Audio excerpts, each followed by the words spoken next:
Lembrar que após o culto, nós vamos, depois da oração, nós teremos nossa reunião com a comissão. Então a nossa primeira reunião, todos que fazem parte, por gentileza, fiquem depois do culto. Por isso nós cantamos só 2 hinos hoje, e eu vou fazer também o devocional em 2 partes, né?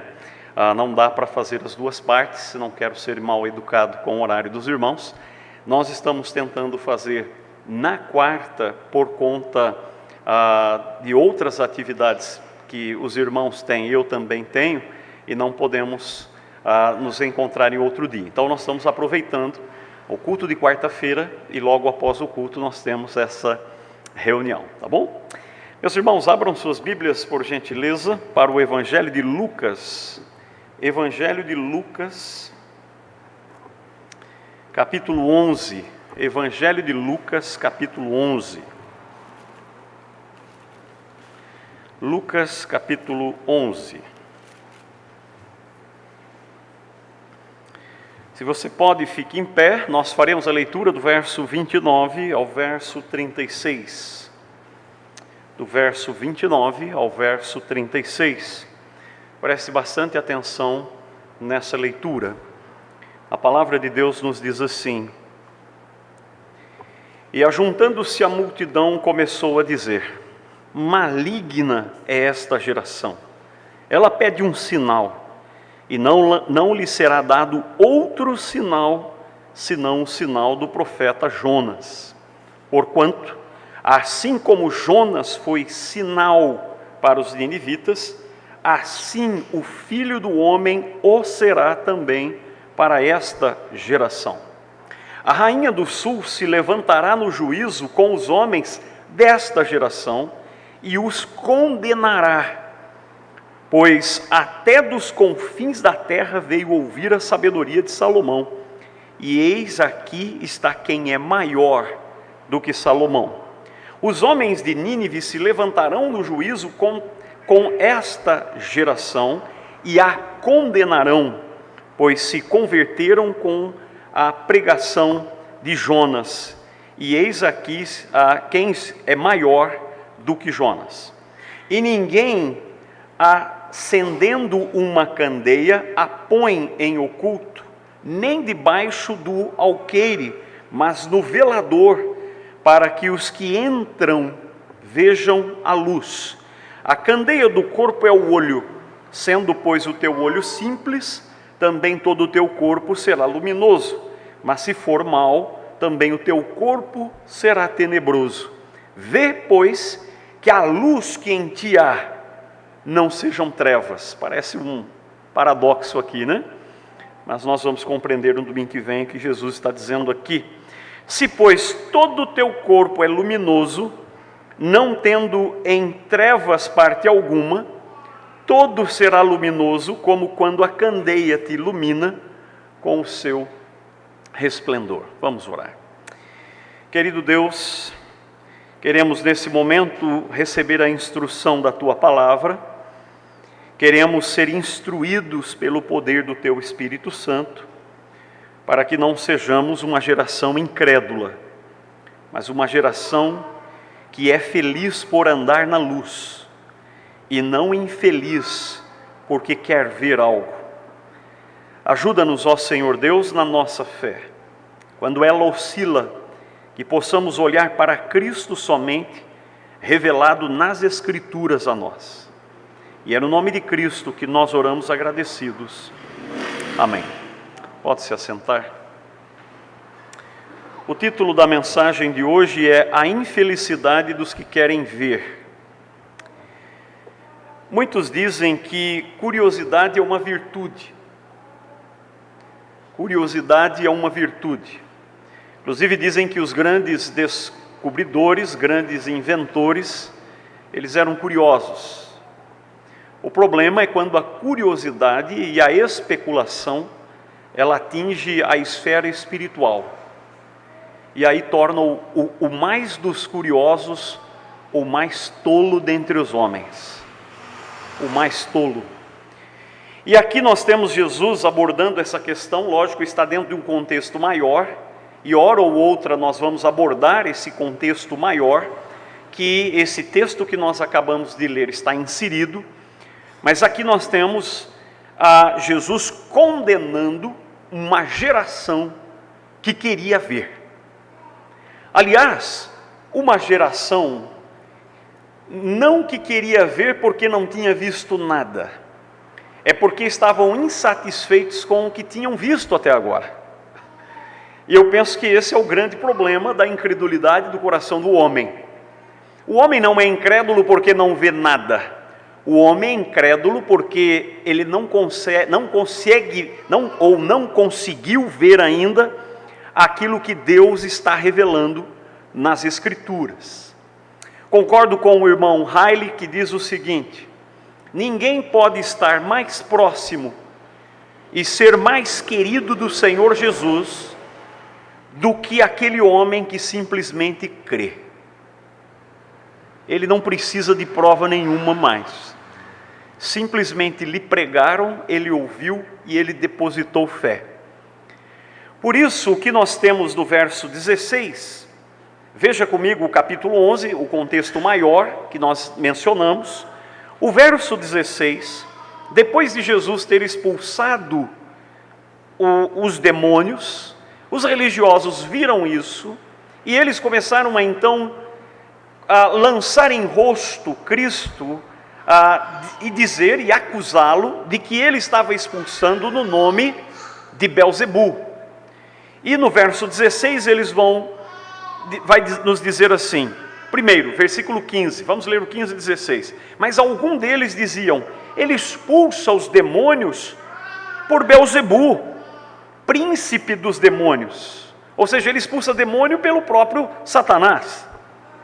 E outros, agora no verso 16, tentando-o, pediam-lhe o quê? Só um sinal? Um sinal no céu. Então, a ideia do sinal no céu, é interessante primeiro notar a palavra tentar. Tentando-o. Essa palavra tentar é colocar à prova. Eles estão pensando aqui, vamos ver se esse homem aí é o Cristo mesmo, é o Messias mesmo. Eles vão dizer então, olha, em outras palavras aqui, se você é o Messias, então nos mostre agora um sinal no céu, e assim creremos. Eles fizeram esse pedido, não para que pudessem crer, mas eles fizeram um pedido de fato, duvidando de que ele seria capaz de fato de realizar, porque qual era a referência de sinais divinos que Israel tinha? O sol parando no meio dos céus no tempo de Josué, só para citarmos alguns exemplos. Fogo caindo do céu, acendendo o altar de Elias. Porque qual era a ideia comum no contexto judaico? É que qualquer demônio e Satanás pode fazer um sinal na terra. Porque eles já tinham acusado Jesus de estar expulsando demônio por Belzebu. Então eles estão dizendo, agora nós queremos ver um sinal no céu e não mais na terra. Então Jesus os chama aqui e primeiro, ele não faz o sinal. Ele era capaz de fazer? Sim. Poderia fazer qualquer sinal no céu. Cristo teve e tem o poder para isso, mas ele não fez. E além de não fazer, ele vai dizer então, condenar essa geração, dizendo que é uma geração maligna. Nós vamos perceber no Evangelho de Mateus que é uma geração má e perversa, e aqui em Lucas uma geração maligna. E ele não realiza isso e acusa essa geração de pertencer ao maligno ou de serem malignos. Então Jesus lhes diz que o único sinal que seria dado àquela geração era o sinal do profeta Jonas. E aí então ele resgata um evento histórico judaico muito importante, muito conhecido por todos, e traz essa história como referência ao Filho do Homem. E ele vai dizer: o sinal do profeta Jonas é 3 dias e 3 noites no coração da terra. Ou seja, o Filho do Homem vai passar 3 dias e 3 noites no coração da terra, assim como Jonas passou dentro da barriga da baleia, as angústias que ele passou clamando ao Senhor. Nós conferimos isso no livro do profeta Jonas. Interessante que a carta de Pedro, ela nos mostra que Jesus, após a sua morte, ele pregou aos espíritos em prisão. E a expressão aqui que Jesus usa, 3 dias e 3 noites aqui no coração da terra, lá em Mateus 12:40 é no seio da terra. A NVI vai trazer também no coração da terra, nos dá a ideia do inferno embaixo e do céu em cima, como lugares distintos e físicos, e não um mero estado da alma. Cuidado com essa heresia. Eu já ouvi entre crentes batistas dizendo que o inferno é um estado. O inferno não é um estado, o inferno é um lugar muito específico. Vários textos do Velho Testamento, especificamente e mais do Novo Testamento, ninguém vai falar mais a respeito do inferno do que o próprio Cristo, o Filho de Deus, e ele vai dizer que é um lugar onde o bicho nunca morre e o fogo nunca se apaga. E lá os condenados serão lançados. Então, definindo isso, céu é um lugar, não é um estado, e inferno é um lugar, não é um estado. Eles são separados como céu no alto e inferno embaixo. Ou seja, o núcleo da terra que nenhuma sonda conseguiu atingir até hoje. Os cientistas, com toda a tecnologia que existe hoje, não conseguem, não vão conseguir. Eles não conseguiram atingir os maiores abismos que estão no meio do mar, também não conseguem atingir o núcleo da terra, mesmo na maior abertura dos vulcões. Não conseguem, impossível. Qualquer material ou qualquer pessoa que tente vai se transformar em nada, né? No meio daquelas larvas que saem do vulcão. Então é muito claro isso para nós. E essa ideia que Pedro traz então, que ele vai pregar aos espíritos em prisão, é de que nesses 3 dias e 3 noites que ele cita, e não há uma contradição aqui, não vamos entrar em detalhes agora com relação à ressurreição, Cristo sendo sepultado na sexta, ressuscitando no domingo, realmente bate os 3 dias e 3 noites, nós não vamos entrar nesses detalhes. O que é importante é que Cristo está usando uma referência importante do Velho Testamento para dizer: o maior sinal deixado sobre a face da terra é que um homem morreu e ao 3º dia ressuscitou. Então ele chama esses 2 exemplos aqui, tanto de Jonas quanto de Salomão. E é interessante que ele vai dizer: aquela geração se levantará com essa geração e condenará. Mas quem foi Jonas? E quem eram os ninivitas? Nínive era uma capital de uma grande nação naquele tempo, chamado Síria. Os sírios foram inimigos terríveis de Israel.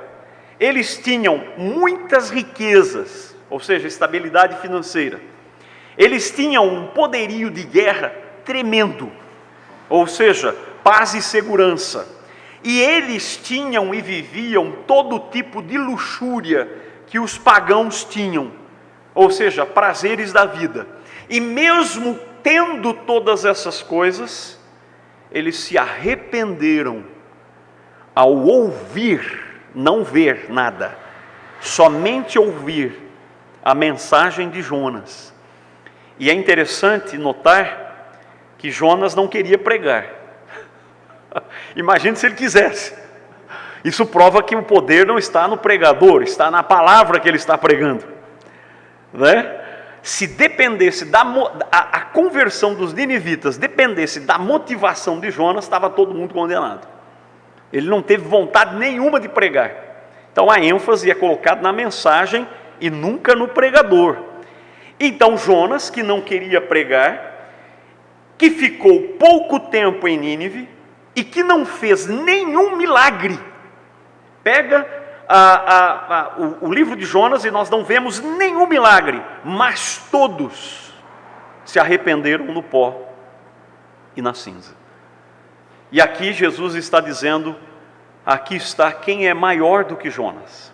Ou seja, a ressurreição de Cristo foi a maior prova da manifestação divina que esse mundo já conheceu.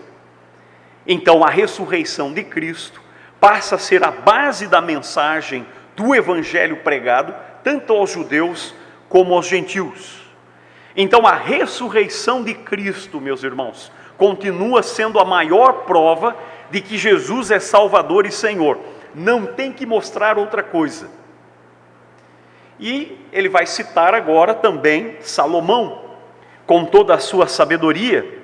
O verso 31, ele vai dizer: a rainha do sul se levantará no juízo com os homens desta geração e os condenará, pois até dos confins da terra veio ouvir a sabedoria de Salomão, e eis está aqui quem é maior do que Salomão. Quem foi Salomão?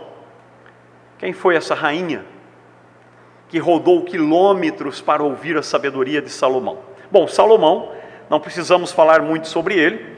Salomão, filho de Davi, teve um dos reinos mais prósperos de Israel, foi o homem mais sábio do mundo, um homem riquíssimo, aonde de todos os cantos da terra subiam pessoas para ouvir a sua pregação.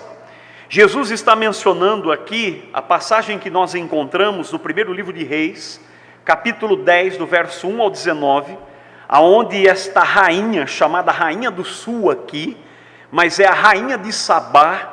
Sabá era uma porção das terras árabes que estavam limitadas com o Mar Vermelho e ficava ao sul da Judéia. Ou seja, essa rainha, ela rodou quilômetros. A expressão judaica veio dos confins da terra, significa grande distância. Ela percorreu grande distância, somente para ouvir a sabedoria de Salomão. E essa rainha, ela não era prosélita, ou um prosélito do judaísmo. Ela simplesmente foi ouvir a sabedoria de Salomão. E esta rainha, ela aceitou e respeitou e se encantou com a sabedoria de Salomão, mesmo não pertencendo e nem se identificando com a nação de Israel. E Jesus está dizendo, aqui está quem é maior do que Salomão. Ou seja, a sabedoria de Jesus ficou muito evidente em Israel, não só pelo que ele pregava, mas a autoridade com que pregava. Numa ocasião, na sinagoga, ele abre as escrituras, ele expõe as escrituras e as pessoas ficam espantadas, dizendo, esse prega como tendo autoridade, não como os escribas e fariseus. É diferente. Perceberam não só o conteúdo da pregação, mas a autoridade divina que Jesus tinha. E não somente a mensagem e a autoridade, mas também muitos milagres que Cristo realizou na terra, não sinais no céu, mas sinais na terra. Inclusive, um dos príncipes dos fariseus, Nicodemos, vai dizer assim para Cristo: Mestre, sabemos que és profeta vindo da parte de Deus, porque ninguém faria tais sinais se Deus não fosse com ele. Percebe a gravidade do querer ver para crer. Por isso que lá no final do Evangelho de João, no contexto onde Cristo ele vai confrontar o duvidoso, fugiu o nome do homem? Tomé. Ele vai dizer: Tomé, toca aqui no ferimento, foi isso que você pediu, toca aqui agora, no meu ferimento, aonde a lança entrou, é isso que você quer? Tocar? E Tomé cai de joelhos e ele diz: Rei meu e Deus meu. Então Jesus vai dizer: Tomé, você creu, porque você viu. E ele vai dizer o que sobre os que não viram e creram? Bem-aventurados são, ou seja, extremamente felizes, são aqueles que não precisam ver para crer. Por isso que o título é A Infelicidade dos que querem crer. Mas aí Jesus vai deixar uma sentença bem grave aqui, bem séria. Ele vai dizer: Jonas, ou melhor dizendo, os ninivitas se levantarão, a rainha do sul, ou seja, a rainha de Sabá se levantará. A expressão se levantar aqui quer dizer vir à frente para testemunho, ou seja, não vai ter desculpa. Você acredita nisso? Que você não terá desculpas diante de Deus? A gente arruma muitas desculpas diante dos pais, da mãe, do marido, da esposa, da igreja, dos irmãos. A gente arruma desculpa para tudo. Mas as Escrituras nos mostram que diante de Deus ninguém terá desculpas, porque haverá testemunhas. E essa ideia de ir à frente é dizer: sim, se nós estivéssemos vivendo com essa geração, nós creríamos no Messias, porque nós ouvimos a sabedoria de Salomão e nós nos convertemos com a pregação de Jonas.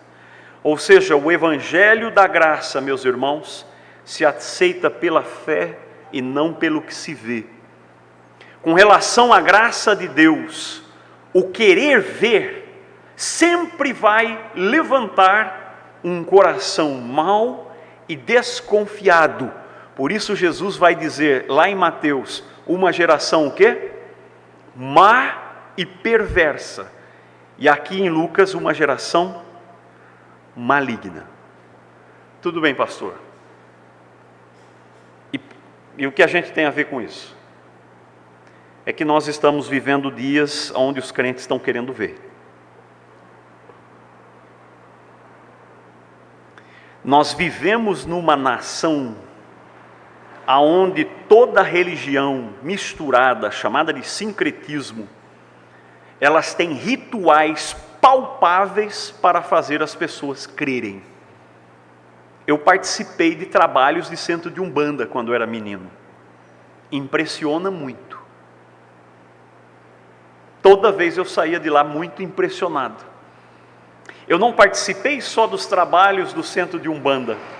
Eu participei também do kardecismo, da LBV, Legião da Boa Vontade. Eu lembro quando menino eu tinha medo.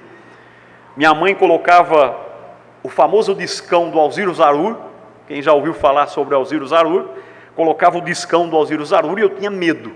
Então as pessoas colocavam uma jarra d'água, minha mãe colocava uma jarra d'água para a gente beber depois, porque era uma água abençoada pelo Alziro Zarur, e também a doutrinação dos espíritos, que é isso que acontece nos centros, muitos centros que nós temos aqui em Uberaba, né, da linha kardecista.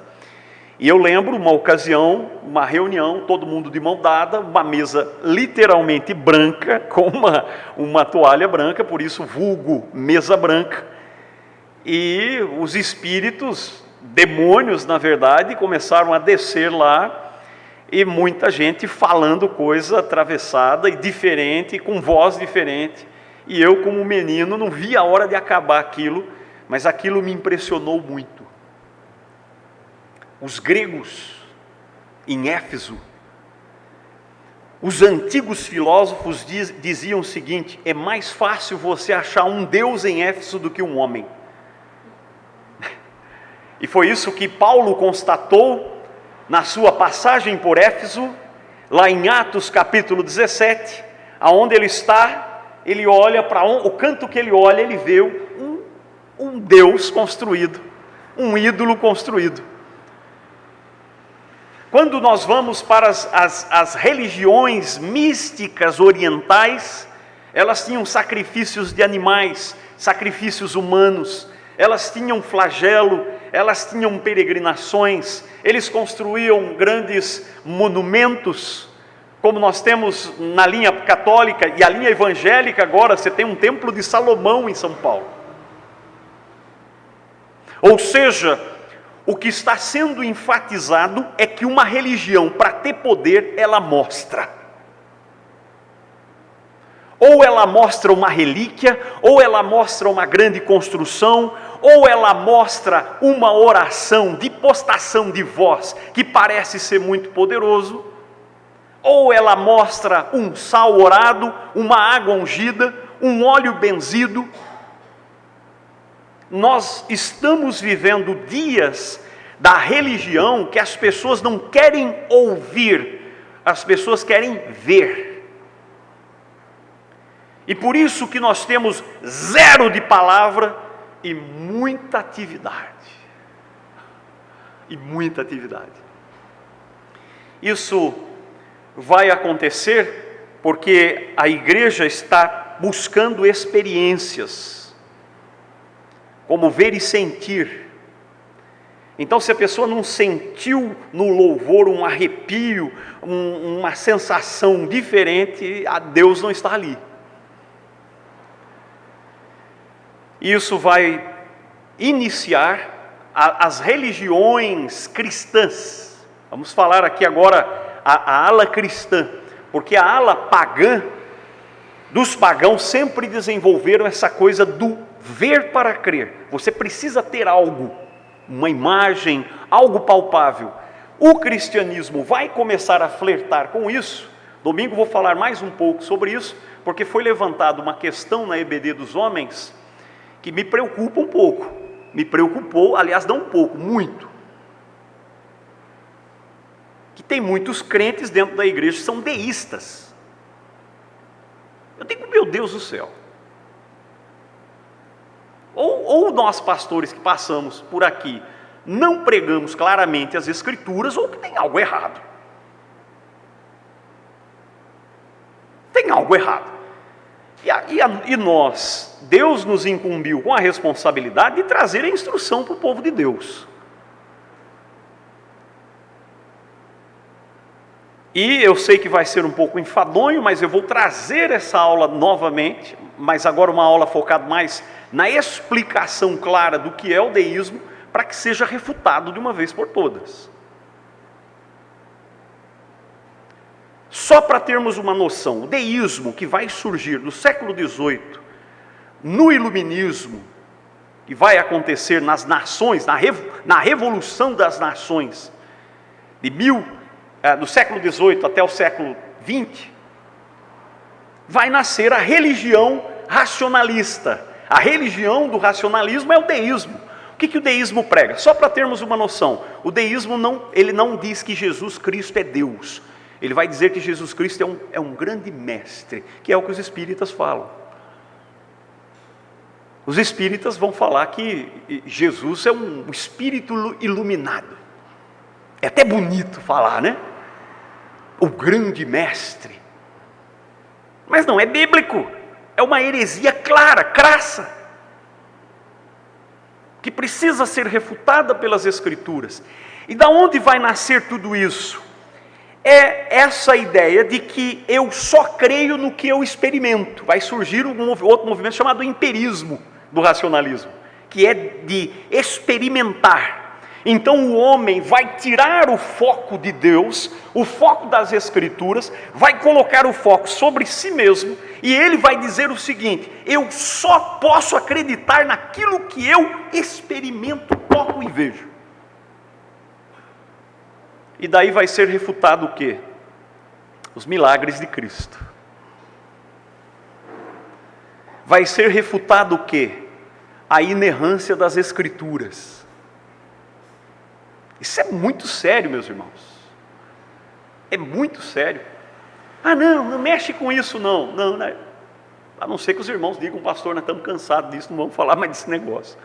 Aí a gente toma outro rumo.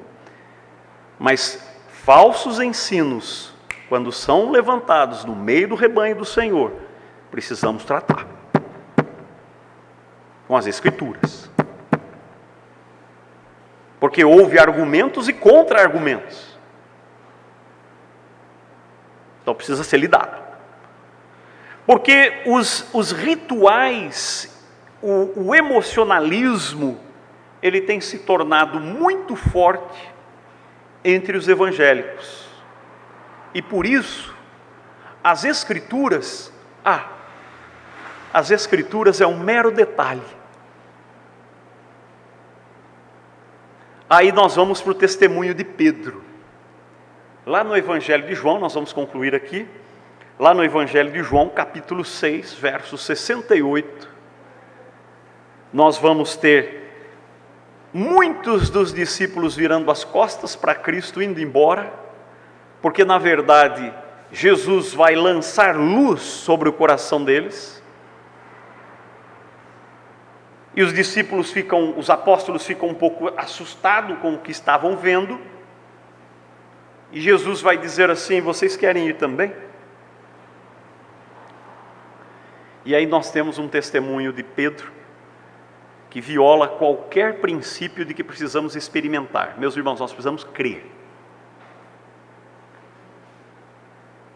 A fé, o meu entendimento segue a minha fé. No racionalismo a fé segue o entendimento, a experiência.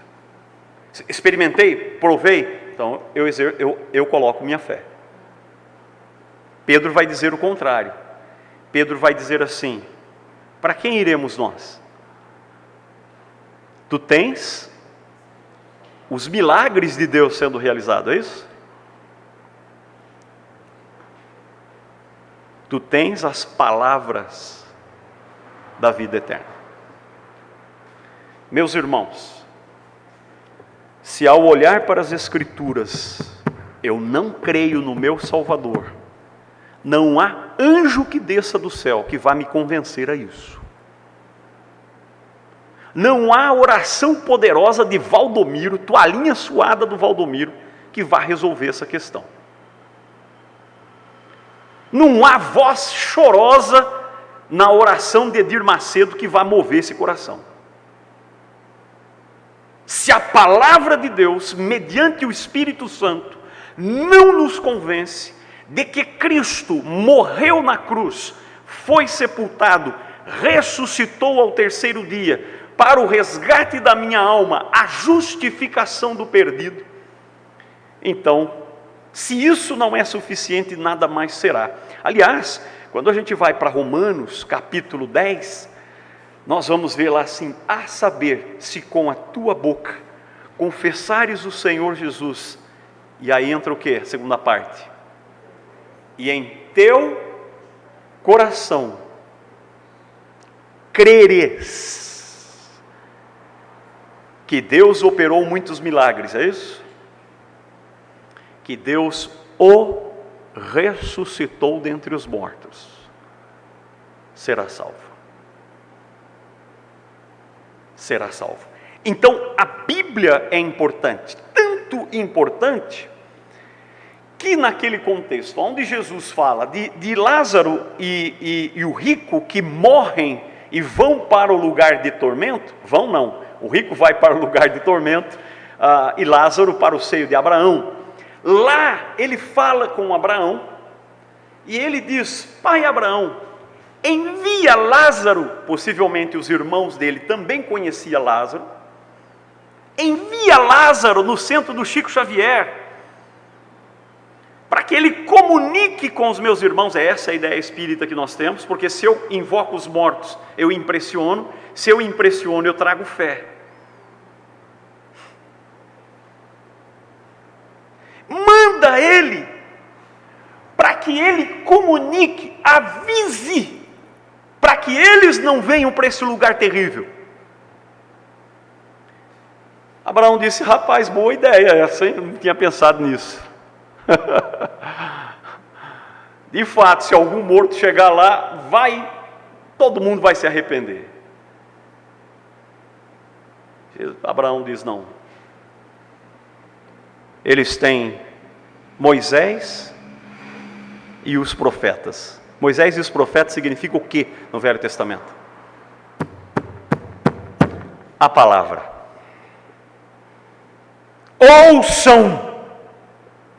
Se eles não ouvem Moisés e os profetas, tão pouco ouviriam